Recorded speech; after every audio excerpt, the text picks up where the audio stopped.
Welcome, everyone. Welcome to Play It Forward, and happy Friday. Happy Friday. It's a really nice day out today. Yes. It's really sunny out. And it's the Roth Regatta today, so good luck to everyone racing their boats. Woo-hoo. Yes, we are here live, coming to you from WUSB.FM, 90.1 and 107.3 FM.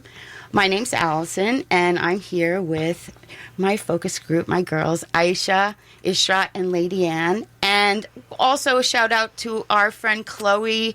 We hope you feel better. We hope you're listening. Welcome, everyone. Hello everyone. How's everyone doing? Let's just do a little quick 1 minute recap. It's been some time since we've been in the studio again. So I'm looking forward to the Roth Regatta. I'm actually heading there right after this. Are you guys going? Yeah, I'm pretty excited. I'm going to afterwards. After I repark, I may take a... It's our first proper regatta since 2018. Yeah. Really? Yeah. Wow. Well, of course. In the spring, so we didn't have one 2019. And I'm not sure if we had one last year. I heard that we had someone told me we had a virtual. I'm like, that doesn't seem like it works. A virtual regatta. Well, so we are live streaming it this year. If you can't go, the School of Journalism also does a live stream. And I think the school also has a live stream up on their Instagram. Cool. Awesome. Are you guys rooting for anyone, or... I'm not sure how it really works. Well, explain it. Honestly, I'm just excited about enjoying the sun out today. It's been so long. The weather fluctuations have been insane this week. So I'm just excited for the sun. Like sweaters one day, shorts the next. I know. Well, hey, everyone. We every 2 weeks, we discuss the fentanyl opioid crisis that is plaguing our nation. Overdose is the leading cause of death of people under 50. The U.S. government has seized enough fentanyl this year to give every American a lethal dose. It is a chemical attack on our kids. 289 a day equals every 5 minutes. So from June 2020 through May 2021, there were over 100,000 overdose deaths, 2/3 from fentanyl and synthetic opioids, up 30% from the year before. These are startling numbers, and we as a group feel it is so incredibly important to share this pertinent information. But before I begin, I want to give a big shout out to my good friend, the great Kate Valerio, who just finished wrapping her show just prior to ours. So this Saturday on the 30th, the American Foundation for Suicide Prevention will be taking place at Suffolk County Community College at 9 a.m. All are welcome. If you haven't registered, please join us or just be there. Again, it's this Saturday at 9 a.m. The opening ceremony is at 10, and it's on the Ammerman campus. So for more information, you can contact Sarah Bowles, and she can be reached at 631-704-7266. Or you can email her at boless@sunysuffolk.edu. Okay, so for today's show, we're going to be talking about the Narcan training we had on campus recently, this Friday, I believe the 27th. And before we start, actually a quick shout out, I would like to thank Allison for arranging this and actually making it possible for us on campus. And we're now all Narcan trained. Yeah. And we're prepared. Yes, it's very, very, very important. I think it will be. We should explain to everybody what exactly Narcan training is. So, but first, I just also want to shout out to Gina Chinese from the Community Action for Social Justice. She's the one that did the presentation for the class. They are a nonprofit organization that fosters improved health and quality of life for Long Islanders impacted by drug use, incarceration, homelessness, and chronic disease. This past Wednesday, she Narcan trained Dr. Kathy Marrone's Sociology of Drugs and Alcohol class, and everyone received a life-saving Narcan kit. So let's start by explaining, what is an opioid overdose? Well, the first thing you have to understand is the effect of opioids on your central nervous system. Basically, they depress it and they initiate the body's endorphins and slow down your breathing. So Gina was telling us that the biggest indicator that somebody is overdosing is that they having trouble breathing and they can't breathe and they might have bluish tint due to lack of oxygen. Their lips, fingers. Yes. Yeah. So So we learned how to respond to an opioid overdose, and we were taught how to administer Narcan. So Narcan is an intranasal spray, and it rapidly reverses an opioid overdose. It is an opioid antagonist, which means that it attaches to opioid receptors and reverses and actually blocks the effect of other opioids. So for a set amount of time after administering Narcan, those who have received Narcan will not be able to achieve a high at all. The receptors will be completely blocked. So naloxone, which is the brand name for no, Narcan is the brand name. So naloxone is the actual name. It can quickly restore normal breathing to a person if their breathing has slowed or stopped because of an opioid overdose. But naloxone has no effect on someone who does not have opioids in their system, and it is not a treatment for opioid use disorder. And opioids can include heroin, fentanyl, oxycodone, sometimes called OxyContin, hydrocodone or Vicodin, codeine, and morphine. I just want to point out that Narcan will not work on an overdose due to cocaine or other illicit drugs. It is primarily for any type of opioid. yeah, and also the fact that I would like to point it out again that it does not have any harmful effects if it is given to someone who does not have an overdose. Nothing will happen to the person. And also another important thing I learned through this training, which I didn't know, like everyone has different symptoms and everything. But I always thought, which I feel like can be a misconception with everyone else too, when someone is overdosing, they don't always turn blue. You say their lips, their fingernails, they turn blue, but that's not always the case. So we actually did learn a lot of things. I also have another misconception I wanted to talk about.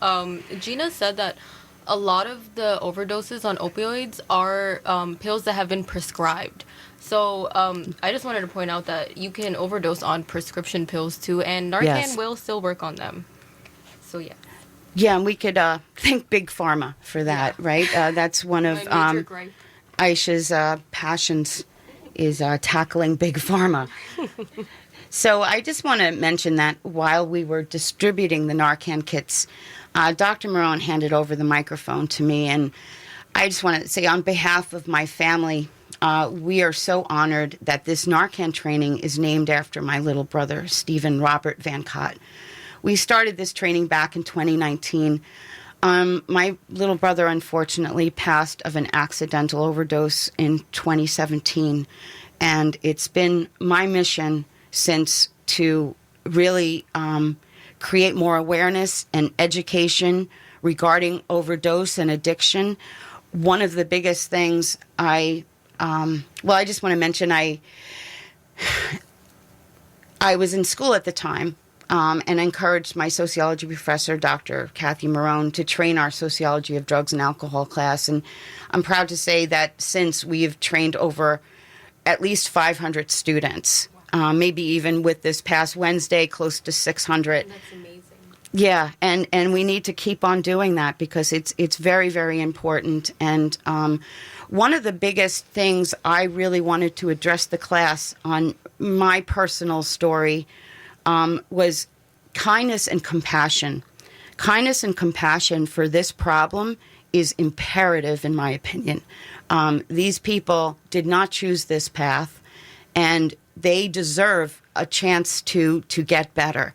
And when they are treated like a person suffering from a disease like any other kind of disease, they are more likely to get help just for the mere fact that they are being treated with some decency, some compassion and kindness. And so I can't emphasize enough how important that is to remember. I agree. I mean, it's all about ending the stigma and treating just substance abuse as a disease, addiction as a disease. And you talked about an accidental overdose, and I just wanted to mention that in the news recently, a lot of teens have been dying of accidental overdoses. And this is due to fentanyl being mixed in with the drugs that they're trying for the first time. Yeah, well, that's pretty much leading to our next topic, the skyrocketing amount of deaths amongst teens due to fentanyl. Yeah, and I feel like it really needs to be said that one of the possible reasons why this happens is because the teens, they don't know what they're asking and what they're, getting. And so because of that, when they try something for the first time, they don't have any built tolerance to it, right? Yeah. And then so what happens is that when you're doing some drug in, as it is, you have no tolerance to it, you will have some really strong reactions to it.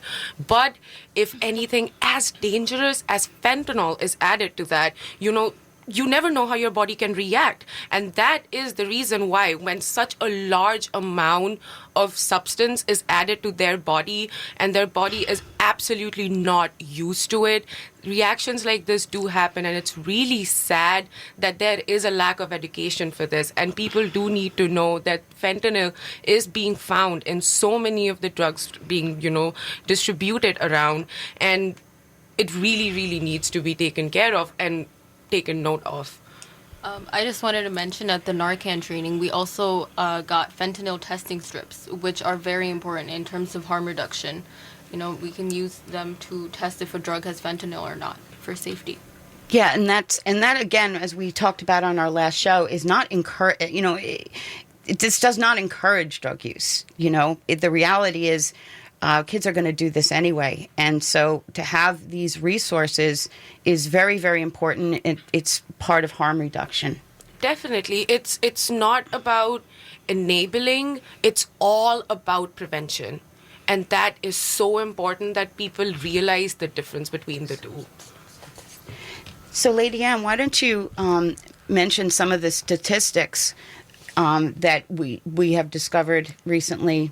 So the CDC had a recent study done on the rise in overdose deaths among teenagers in the U.S., and they found that it's almost doubled in the year 2020. The study found that deaths from opioid overdoses in teens ages 14 to 18 increased by 94%.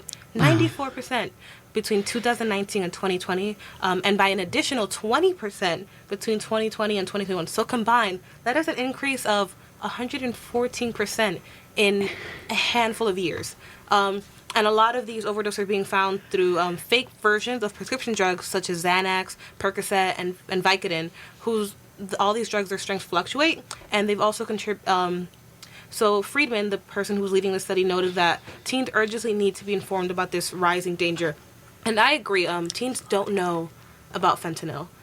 They don't know about what they're accessing, and it's so dangerous. Actually, this is a funny kind of thing that you say that teens don't know. I feel like a lot of regular people also don't know if they're not part of this niche like we are. Today, after getting breakfast, I was walking to the radio show and I ran into my friend and I was telling him about the show, and he didn't know about fentanyl, and he didn't even know about fentanyl. Well, he knew what it was, but he didn't know as much as we do. He didn't have all this information, and he didn't know which drugs they mix it in with and how to watch out for it. So I was explaining it to him and telling him about our show. But it just shows that there's a lot of people who are still uninformed. I encounter that often too when I talk about the show we do, and then I start getting into some statistics that we just happen to know, and it is kind of startling when so many people are like, "Wow, I had no idea about that." And as a parent myself, thankfully my daughter's old enough now. She's actually a nurse, and very much cares about this problem. But I can't imagine being a parent today of teens. It's actually quite scary, and I really encourage all the parents and grandparents and aunts and uncles listening right now, and teachers, even teachers, to talk about this with your kids. And I don't even think it's too young to start talking about this at ages 10, 11, 12, prior to the turbulent teen years, right? Yeah. Also, final season is coming up. That means college campus, people are going to be taking Adderall. Be careful. Yeah, you know what? Thanks for bringing that up. Yes. Test strips, please, people. Also, first of all, all-nighters itself are not a good idea. Trust me, the amount of... There's ice crashed during one of my tests because I was awake on 2 consecutive all-nighters. So I genuinely suggest do not. The 8-hour sleep theory before your test really, really works. The concentration is brilliant after that. Trust me. Yeah. The only time your memories are consolidated is in REM sleep. So get your sleep. Yeah. Very good points there, That girls. is a very good point. And Adderall is actually a very popular drug, especially during finals time.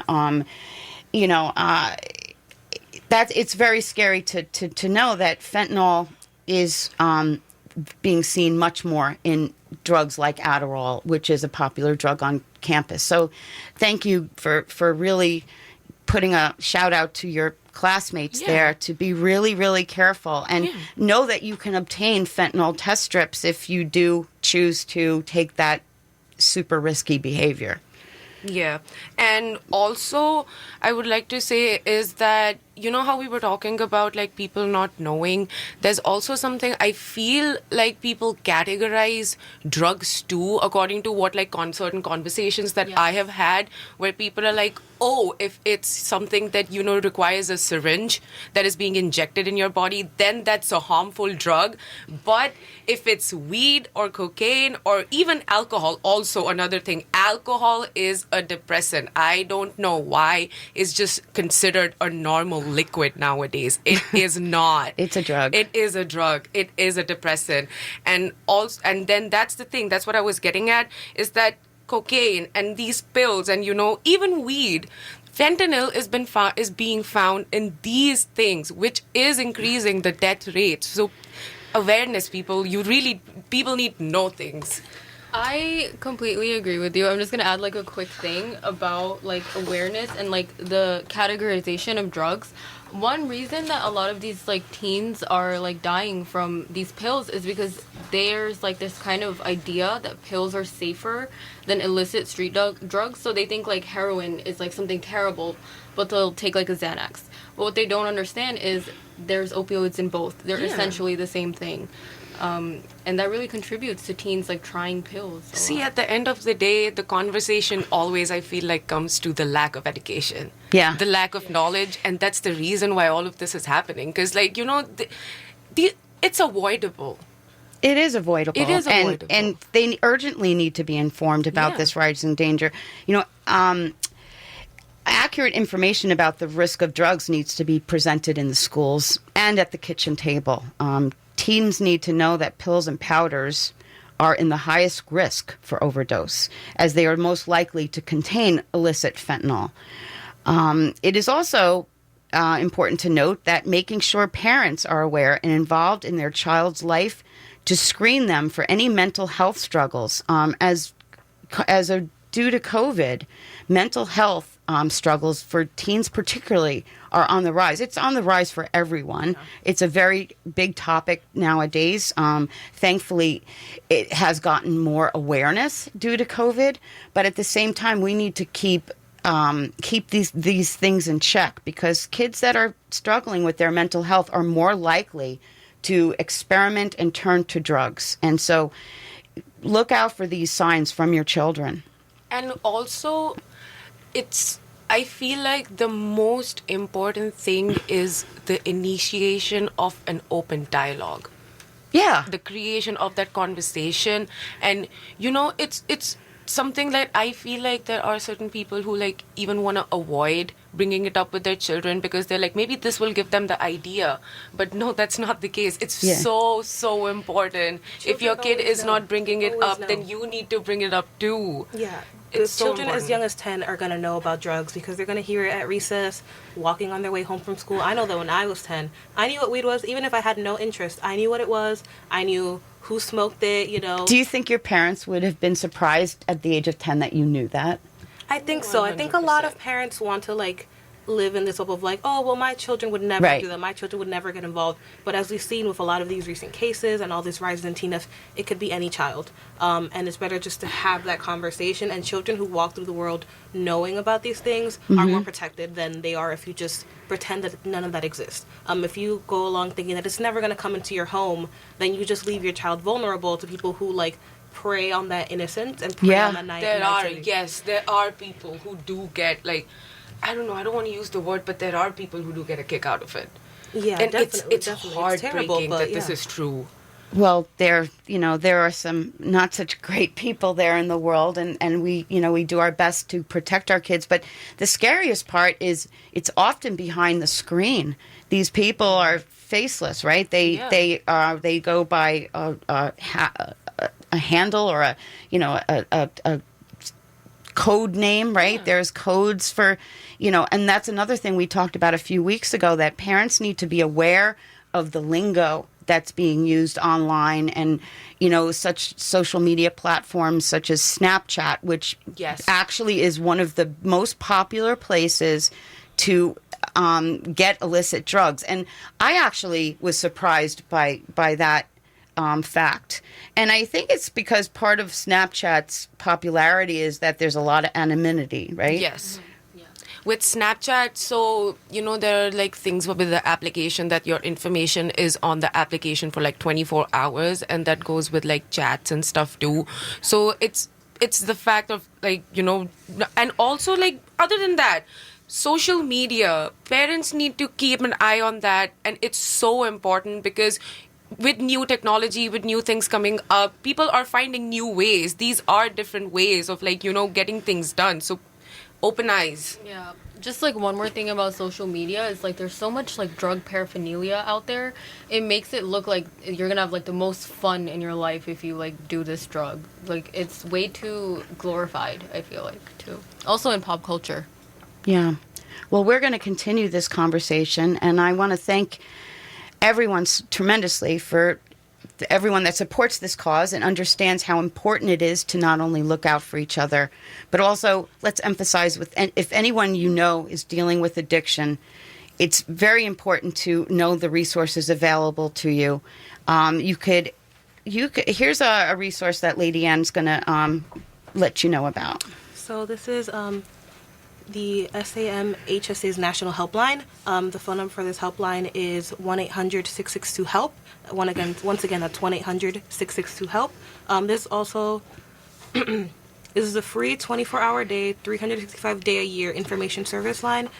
They communicate in English and in Spanish, and it's for individuals and family members facing mental and or substance use disorders. Thank you, Lady Ann. And I also want to thank Ishrat and Aisha for your wonderful, valuable input. You guys are amazing, and thank you for Wednesday. I just want to, again, reiterate, be there for your kids. Yes. Talk with each other. Be kind and compassionate. Keep playing it forward. So my name's Allison Van Cott McEntee, and I hope you tune into our next show in 2 weeks. Thank you for listening. We will be closing our show with a special song for my brother. This was the song we played during our Narcan training, and shout out to Norm Strauss of Germany, who did this beautiful cover. You are listening to WUSB .FM 90.1 and 107.3. And we are just pulling that song up now. Oh, we're trying to pull it up right now. Since we're pulling up the song, can I share a real quick fact? Since we were talking about finals week coming up, guys, another quick fact I have for you, which shocked me too. You're going to want to go to sleep really quick, find ways to put you to sleep. But let me tell you, substances interfere with your REM sleep. Your REM sleep is completely disrupted. So if you are thinking of taking quick naps, that backfires too. And I was so heartbroken when I found out about that, honestly. I was so shocked. It's the REM sleep is just so important. I had no idea that was the only time that your brain consolidates long-term memories. Other memories are just short-term. So if you're studying and you want to remember it, you better sleep. So I knew it was the right It's really shocking. Okay. Mom means the song? Still trying to find the song. Yeah, we're going to get there. But once again, we'd like to emphasize education. Please stay educated. And if you can, get Narcan trained. Narcan training is often freely available, either by local police. Lots of campuses are doing it now. You don't have to be a doctor or anything At all. I got Narcan trained when I was like 17 at a street fair. Honestly, most days it takes like 5 minutes. So yeah, if you can get Narcan trained, please do. Oh. It's anything, guys. Honestly, saving a life is a power, Really, I think, I'm sorry. that's the most valued. I don't think there is anything important than that. And Especially when it's so simple as Yeah. like spraying something up someone's nose. definitely. And oh, we have the song. We have the song. Yay! Yay. Yes. And also, shout out to Rahul Kulkarni, who's riding an ambulance in Manhattan right now. Thank you for your help on Wednesday, Rahul. Are you listening, Rahul? Hi, Rahul. Thank you, everyone. Take care. You are listening to WUSB.FM. As an attendant or a patient?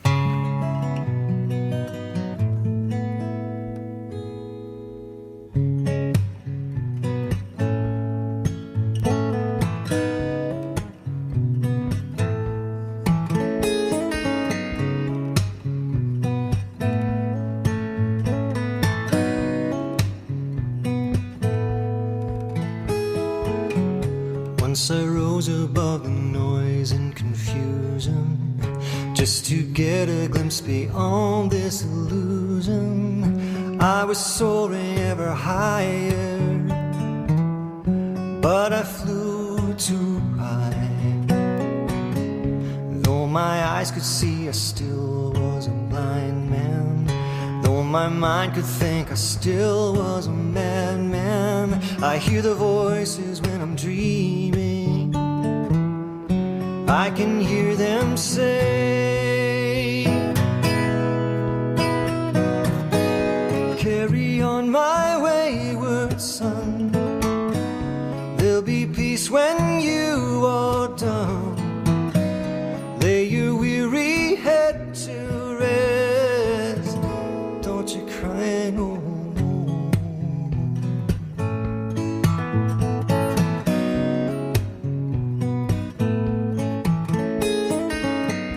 Masquerading as a man with a reason. My charade is the event of the season. And if I claim to be a wise man, it surely means that I don't know. On the stormy sea you're moving emotion, tossed about him like a ship on the ocean. I set a course for winds of fortune, but I hear you say,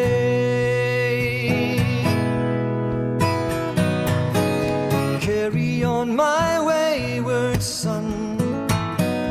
There'll be peace when you are done. Lay your weary head to rest. Don't you cry no more.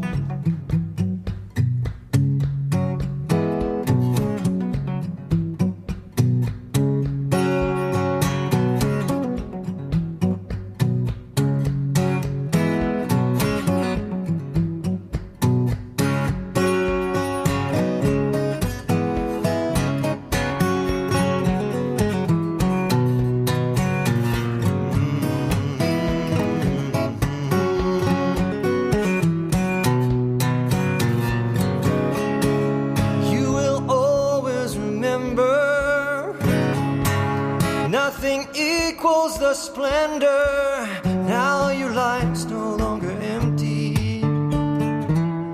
Surely heaven waits for you.